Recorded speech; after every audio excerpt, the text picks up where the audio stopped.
Welcome back. We're taking a look at tomorrow's newspapers with Christina Patterson and Matthew Syed. And you've picked out a story inside the Mail on Sunday. That's not that one. It's not the one I've got here. It's that one. Ladies, ladies is their headline. So explain what this is about. Well, it's a little bit complicated, but essentially, I have never seen an issue become so central so quickly as the whole trans debate. It really has sprung up from almost nowhere in a couple of years, actually.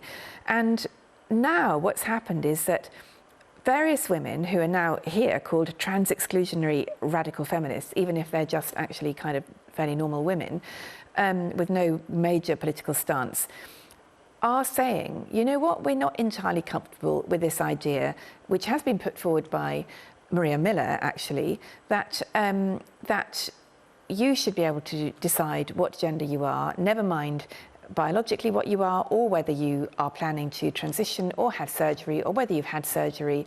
If you self-identify as the opposite gender, that's fine. And the net result of that is, well, there is already controversy because, for example, in certain prisons, there are rapists who now identify as female, even though they still have male genitals, in women's prison, who have attacked women prisoners sexually. Apparently, Ian Brady is now calling himself a woman and is using a woman's name. Ian Huntley, sorry, yes. Ian Brady, yes, that would be very surprising.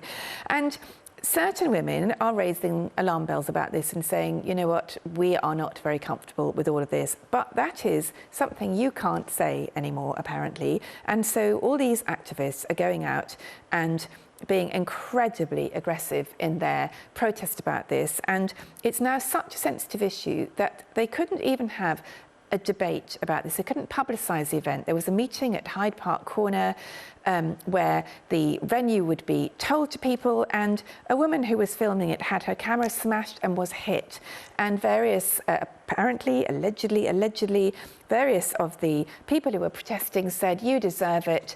If you protest, you know, violence is justified. So the whole thing is very ugly and unpleasant and leaves a very bad taste in the mouth. And hopefully we're talking about a very small number of people, but it is a they're a very vocal number. Yeah, I mean, it seems to me, I mean, it's really interesting, and you explained it, very complex issue, but that idea of people opportunistically changing genders to get more lenient prison... That must be a very small number of people. Well, but I don't know. Presumably it is, I mean, you can imagine, if it's merely a case of identifying as the other gender without having to do anything else, then what about men who decided to run in the athletics? Well, that is an issue. You can make an absolute fortune. Well, that is another big issue, yeah. Right, yeah. So the thing that troubles me also is the idea that it is merely a matter of personal preference, how that might transmit into the minds of young people going through adolescence without taking into sufficient